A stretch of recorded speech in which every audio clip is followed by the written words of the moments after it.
I've always wondered why people do what they do. Why do people act the way they act? Why do people say what they say? So over the years, I was able to gather some courage to put together this book. Julio first approached me about reading a book he recently wrote. I was quite intrigued. I said, "What's the name of your book?" He said, "The Power of Engagement." And it left me a little confused, and I said to him, "Tell me more." He said, "Well, actually it's about obtaining work-life balance." Now, I use three three pillars to write this book. Number one is relationship. Number two is workplace. And number three is social setting. These ingredients that I just mentioned, I'll call it ingredient for now, is what we need to exist as human beings. If you deny yourself a relationship, you'll be deficient in one way or the other. If you deny yourself a social setting, it will show in your actions. And if you deny yourself work, I don't know how you can support yourself, let alone to live a good life.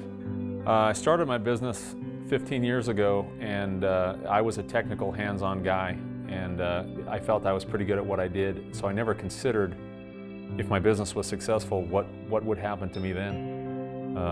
The minute I hired my first employee, the paradigm shifted dramatically, and after 15 years, I'd found myself basically, as the book would describe it, disengaged. The power of engagement is a psychological construct, which means it's something that you can't touch it, but you can obviously feel the power, the influence it has in us. So I put this book together to reach out to workplaces, reach out to relationships, and also in a social setting. At my job, I'm always trying to instill in managers how to keep work and life simple and balanced. When you first get the book and take a look at it, you'll know even the way he's outlined it, it's very simple to use. It's almost like a reference guide. He has chapters. He tells you ahead of time what the chapter is going to be about. He goes into the narrative, and then he has a conclusion at the end, almost a 3 or 4 point, here's what you should have gotten away and taken away from the book itself. 36% of this country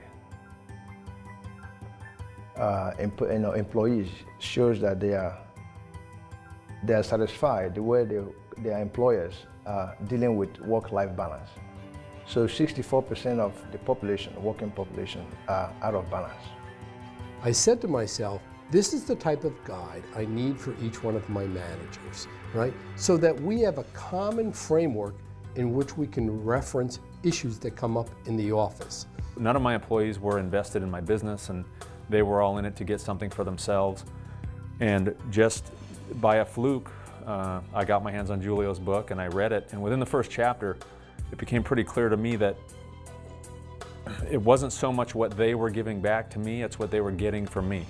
And so I very quickly tried to put that, make a change and put that into effect right away, and it was amazing the reaction that I got from my employees. Suddenly, it was like I flipped a switch, and they were basically giving me back what I was giving to them. Vincent van Gogh is one of the greatest painters. He's one of the greatest painters. He said, if you hear a voice within you say, you cannot paint, by all means, paint, and that voice will be silenced. So if you're thinking that you can't solve the problem of dealing with yourself, deal with yourself anyway. That voice that is telling you that you can't do it will be silenced.